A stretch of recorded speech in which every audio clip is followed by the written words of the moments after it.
যুক্তরাষ্ট্রের house of রিপ্রেজেন্টেটিভসে রিপাবলিকানদের নজিরবিহীন পদত্যাগের ঢেউ চলছে।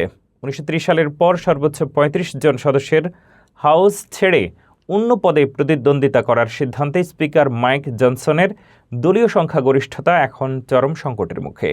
ট্রাম্পের আমেরিকা ফার্স্ট এজেন্ডা বাস্তবায়নের লড়াইয়ের মাঝে দলের এই গণপ্রস্থান কি আসন্ন নির্বাচনে রিপাবলিকানদের বড় কোনো বিপর্যয়ের ইঙ্গিত দিচ্ছে? বিস্তারিত জানুন প্রতিবেদনে।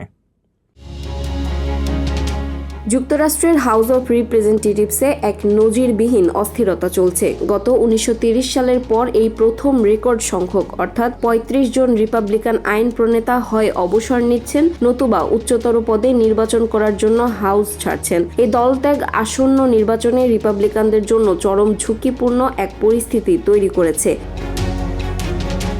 এই পদত্যাগের মিছিলে সবশেষ নাম লিখিয়েছেন ওকলাহোমার প্রভাবশালী রিপাবলিকান প্রতিনিধি কেভিন হার্ন। তিনি হাউস ছেড়ে সিনেট নির্বাচনে লড়ার ঘোষণা দিয়েছেন। তার এই সিদ্ধান্তের পেছনে মূল কারণ হিসেবে তিনি সামনে এনেছেন ট্রাম্পের আমেরিকা ফার্স্ট এজেন্ডাকে এগিয়ে নেওয়ার লক্ষ্য। তবে তার এই চলে যাওয়া স্পিকার মাইক জনসনের জন্য এক বিশাল মাথা ব্যথার কারণ হয়ে দাঁড়িয়েছে। হাউসে বর্তমান রিপাবলিকানদের সংখ্যাগরিষ্ঠতা অত্যন্ত নাজুক বা রেজার থিন।